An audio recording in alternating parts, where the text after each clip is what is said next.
it is time to start thinking about buying this growth stock once again. Let's do it.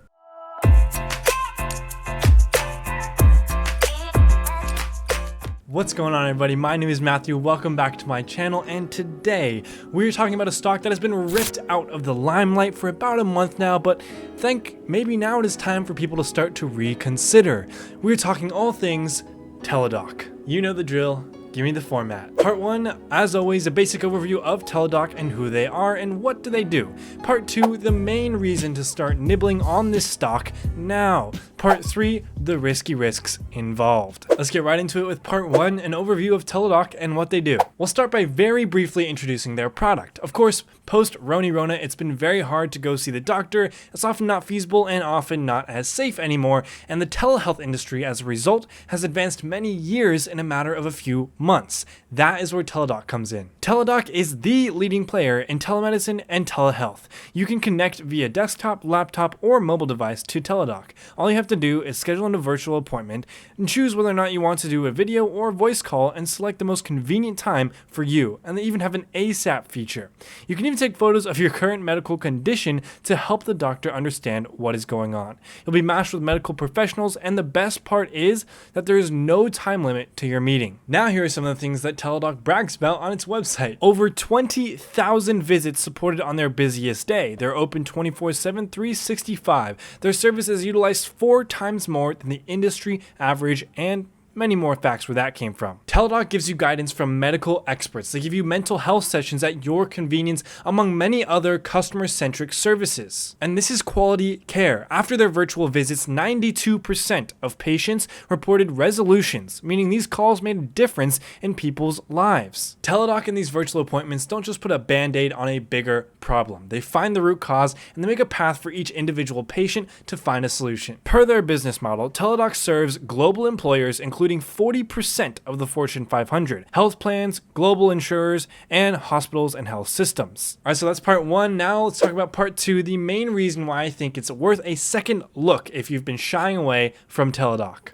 Now, it's probably pretty obvious, but it's their merger with Livongo. Now hear me out here, because I, like many other Livongo shareholders, was very bummed out when initially hearing about this merger. And that's because we all know that Livongo would experience faster, more explosive growth if they weren't hitched to the T-Doc wagon. But let's try and find some light in the darkness here. First of all, as shareholders of Livongo, we do have the opportunity to vote on this matter. However, the odds that shareholders overturn this deal are very slim, especially considering the board unanimously recommends you vote in favor of this merger. And for that reason, because this merger is probably going to go through, at this point, I personally would be adding Teledoc instead of Livongo if you're thinking about getting into one of these companies. Let's take a step back and look at this rationally, because of course it's going to make sense. They don't just make these deals overnight, they make them over several months. Now, aside from the financial advantages of this deal, which we'll get deep into in a second, this deal actually eliminates a huge risk and competition for both companies. You see, this might sound kind of silly, but if you think about it,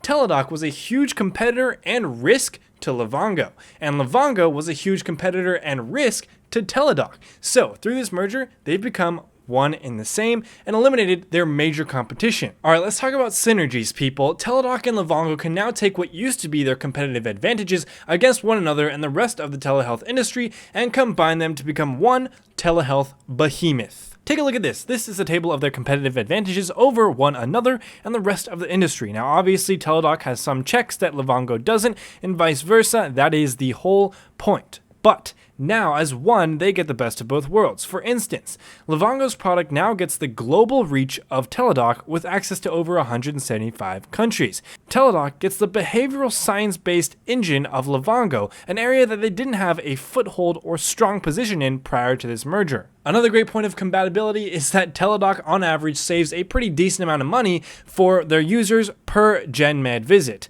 and Livongo helps members save nearly $2,000 annually when looking specifically at diabetes. Saving money is a very attractive value proposition. But this is probably the most exciting and interesting, impactful, immaculate slide that I'm going to show you today. It's their revenue synergies and their cost synergies. Televongo, as we like to call it in our Discord, which is the first link in the description below, by the way, expects $500 million in annual revenue synergies by 2025.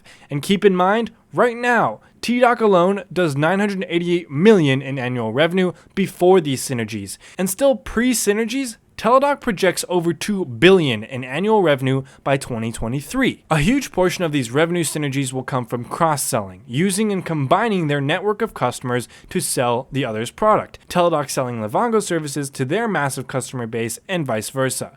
25% of the revenue synergies will come from referrals, which is along the same lines and ideas as cross-selling. And another 20% will come from international sales. As we said before, Teledoc has access to over 175 countries that haven't seen Livongo's products before. Well, now they will. There is massive international potential for Livongo now. And if you want a more detailed breakdown of how they got these numbers for cross-selling and referrals, you can take a look at these slides. I think Teledoc did a pretty good job explaining this, so feel free to pause the video right here. Lastly, Teledoc and Livongo are merging at a critical point in our history. A time where over 1 billion virtual care visits are expected in 2020. A time where telehealth has a 38% plus compound annual growth rate. At a time where $250 billion of US healthcare spend could be virtualized.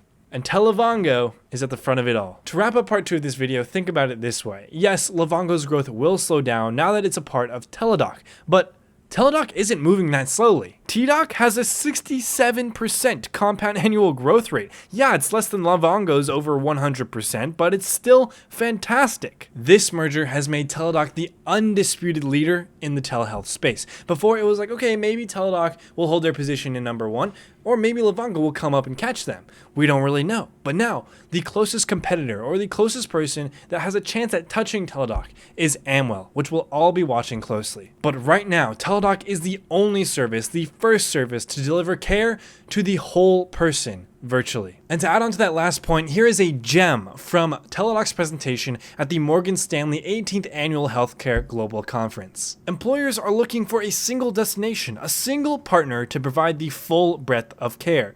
There's vendor fatigue for all those little point solutions. It's not an employer's job or expertise to try and assemble all of those into one seamless experience. And he's right. One-stop shops, vendor fatigue. This is why so many legacy names in different industries are getting disrupted. Take CrowdStrike, for example, a stock I've covered multiple times on this channel.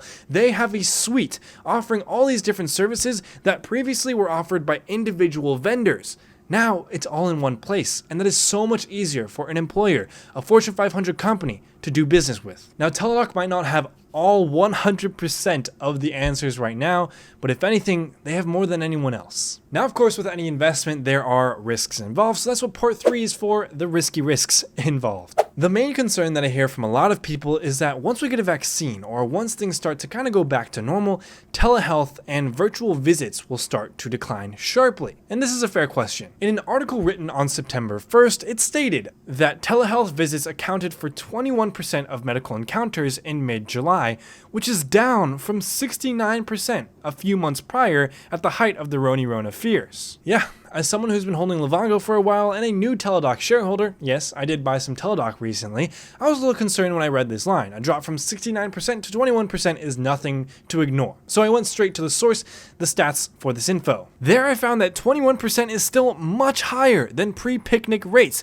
which were less than 0.01%. And yes, I did say picnic because I can't say the other word, otherwise YouTube gets mad at you, so, fill in the blanks. So in other words, yes, telemedicine visits are down a little bit, but they're still way higher, like way higher than they were pre-picnic. Also, after experiencing the ease and convenience, not to mention the money saved from services like Teledoc and Livongo, I'm willing to bet that telehealth will become mainstream. In fact, I'm betting on it. If you found any value in this video, and I hope you did, please make sure to hit that like button, subscribe, and check out our quote of the day. That's this thing I'm holding right here. I like it, and we haven't put it up in the wall yet because, guys, I'm still trying to figure out this whole background thing, so thank you for having patience with that. If you would like to join our Discord where we have my buy-sell alerts, but also hundreds of people who just talk about stocks and current events all day, that's the first link in the description below. Go check it out.